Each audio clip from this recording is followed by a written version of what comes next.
Bienvenue, cher ami, assoiffé de liberté, de justice, d'égalité, de fraternité, d'amour. Bref, être un vrai républicain. Je rigole parce que la République, on se demande où elle est passée. Mais bon, ça fait partie de l'éveil des consciences qui doit se réveiller. Parce qu'aujourd'hui, les lois sont plutôt coercitives. Alors que la Déclaration des droits de l'homme est merveilleuse. Elle dit, la liberté consiste à ne rien faire qui nuise à ton prochain. Donc tu peux tout faire, sauf nuire à qui que ce soit. C'est magnifique. Mais c'est pas appliqué. Je vais te donner un exemple. J'arrivais à un stop, lentement.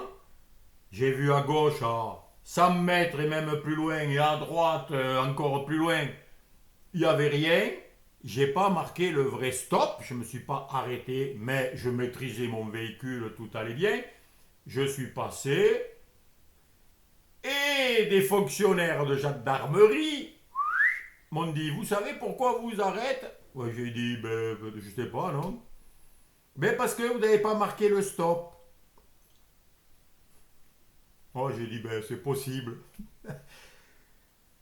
Voilà, donc il y a une amende de je sais plus combien. J'ai dit, ah bon, le gouvernement, il a besoin d'argent, je vois. Ah, il y en a un qui a réagi, il n'était pas très content. Ben oui, je suis un républicain, je suis un citoyen. Alors, j'ai pas insisté parce que il y en a avec qui on ne peut pas discuter. Mais en vérité, si on appliquait la définition de la liberté, j'ai blessé personne, j'ai mis en danger personne, je maîtrisais mon véhicule, j'avais une visibilité parfaite. Donc, pourquoi voler de l'argent à un conducteur tranquille?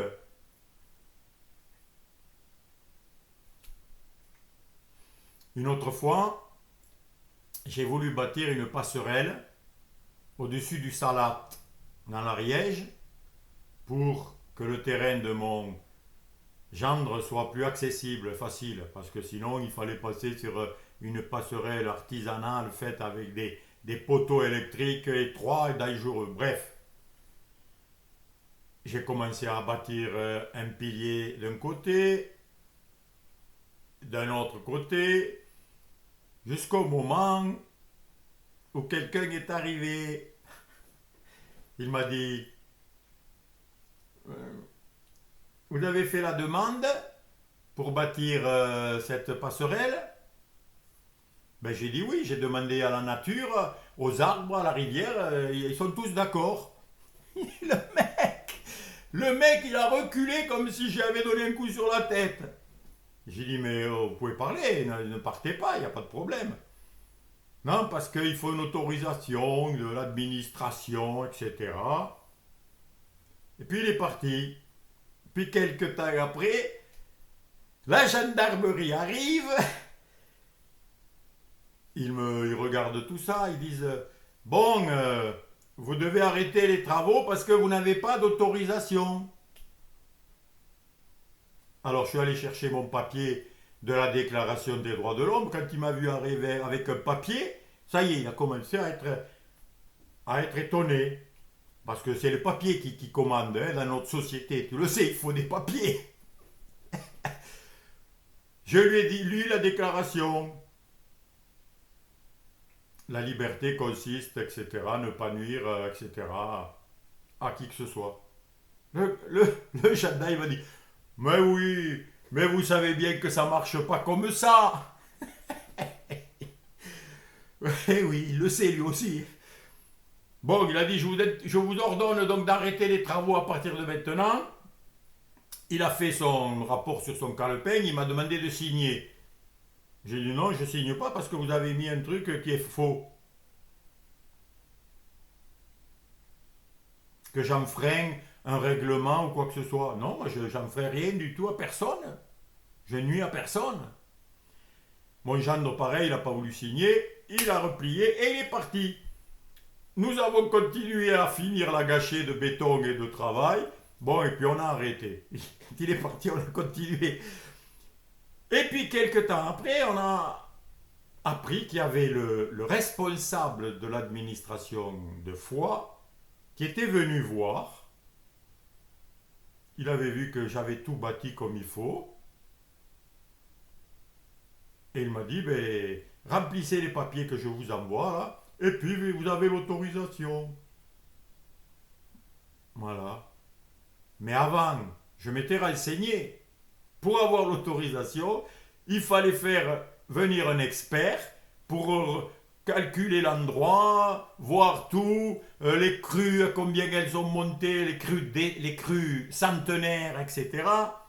Et ça coûtait entre 4 et 6 000 euros. Ben moi, j'ai rien eu à payer parce que j'ai fait confiance à la vérité, à la vie. Alors, la liberté, c'est intéressant. J'aime beaucoup la liberté. Je suis libre et je ne veux pas être autre chose que libre. Voilà. Alors, si tu veux, je vais te montrer. Il y a deux sortes donc de personnes, c'est tout, sur la Terre. Il y a ceux qui sont libres et ceux qui ne le sont pas. On reconnaît ceux qui ne sont pas libres. Eux, comme ils ne sont pas libres et qu'ils voient quelqu'un qui est libre, ils ne sont pas contents. Ça leur va pas. Et ils essaient de t'obliger à venir dans le troupeau pour que toi aussi, tu sois pas libre comme le troupeau. Et suivre le troupeau. Alors que celui qui est libre, quand il voit le troupeau qui sont pas libres, ou d'autres qui sont libres, ben il les laisse libres. De ne pas être libres, puisque c'est leur choix. Parce que c'est ça qui est formidable. Tu es tellement libre, mon ami. Je suis tellement libre que je peux choisir de ne pas être libre. Mais regarde, pendant l'histoire de l'injection obligatoire avec la fausse maladie grave qui n'a pas été grave du tout, tu as choisi entre la sécurité ou la liberté. La sécurité, si tu te fais injecter, tu peux aller au restaurant, tu peux voyager. Tu es en sécurité. Tu peux aller travailler. Mais tu n'es pas libre. Tu es obligé de te faire incruster par un produit qui a encore des dommages aujourd'hui.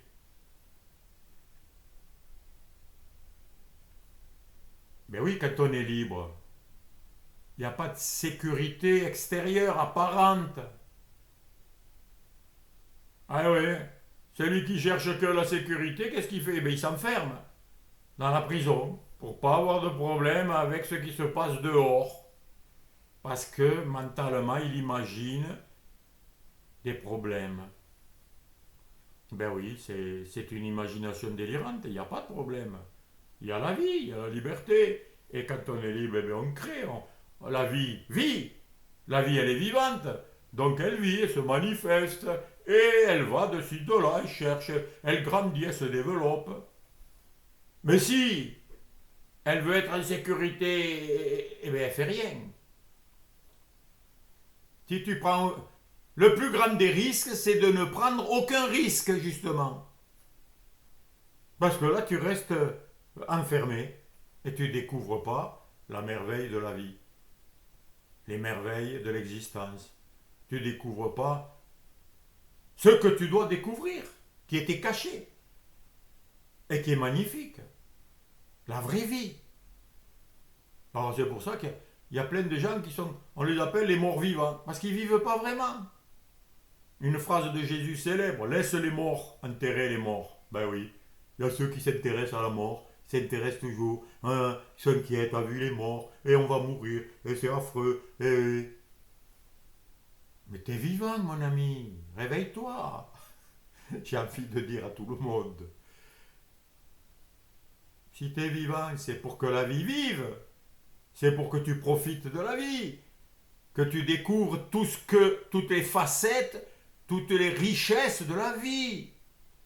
Et pas simplement juste un petit endroit, une petite facette là, un rien du tout. Ben, il y en a qui se contentent et qui se plaisent à la petitesse. Leur petit chez eux, mon petit milieu. Et voilà. Et ils aiment ça. Tout est fermé, tout est petit. Ah, il faut surtout pas venir les déranger. Sinon, ils sortent le fusil. Ben oui, quand on n'est pas libre, c'est ce qui se passe. On est agressif. Qu'est-ce qui s'est passé avec l'histoire du Christ Jésus? Il a déraillé ceux qui avaient la sécurité de l'emploi, ceux qui gagnaient des sous parce que les gens venaient dans leur système et donnaient de l'argent et ils s'enrichissaient. Ceux qui fabriquent des idoles, hein, des statues, ils les vendent. Toi, t'arrives, tu dis ça vaut rien, ça t'apporte rien les statues. Les gens, ils achètent plus. Le mec qui vendait, il n'est pas content. Il essaie de te foutre au tribunal et de t'obliger, de t'empêcher d'être libre et de dire ce que tu as à dire, la vérité. Ben, tu connais la chanson de Guy Béard. Il a dit la vérité, il doit être exécuté. Eh oui, il y a des risques à être libre. Mais c'est le risque de la vie, c'est ce qu'il y a de mieux. C'est pour ça que si tu veux goûter à la liberté, mon ami, et la vivre vraiment, il faut être capable d'aller au-delà du petit milieu dans lequel tu es né.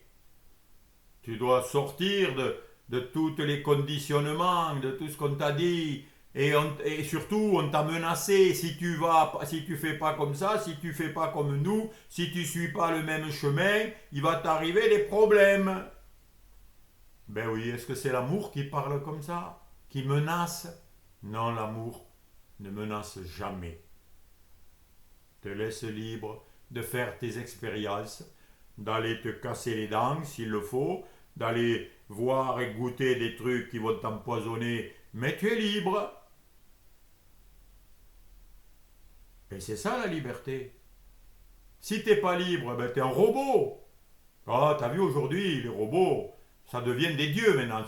T'as vu le robot, il fait ça, oh, il est capable de faire ça, incroyable. Et on admire et on est prêt à payer pour avoir un robot, alors que nous, on est bien mieux qu'un robot. On est libre, on est créateur d'idées, on est capable d'imaginer des choses que tu n'as jamais vécues, des choses que tu n'as jamais connues, tu es capable d'aller les connaître et les découvrir. Et je dis que nous sommes des créations merveilleuses. Et donc nous devons venir d'un créateur encore plus merveilleux. Et c'est tout ça qu'il faut découvrir. C'est ça que j'aime partager. Parce que c'est ma vie, c'est comme ça que je vis, c'est ce que j'aime. Et dès que quelqu'un a le courage et ose m'entendre, parce qu'il y en a beaucoup qui s'en vont, qui n'aiment pas entendre ce discours, qui n'aiment pas découvrir la vérité qui rend libre justement, qui amène à des états merveilleux. Voilà, c'est pas compliqué. Si tu te sens mal, si tu te sens frustré, petit, enfermé, misérable, eh bien c'est parce que tu t'enfermes dans la non-liberté. Parce que tu ne vas pas goûter à ce qui va te donner, qui va rassasier ta soif. Et quand tu es rassasié de ta soif, eh ben, tu es dans la plénitude, tu es dans le bonheur. Tu es normal, quoi. Voilà ce que je voulais partager un petit peu avec toi aujourd'hui. À bientôt, mon ami.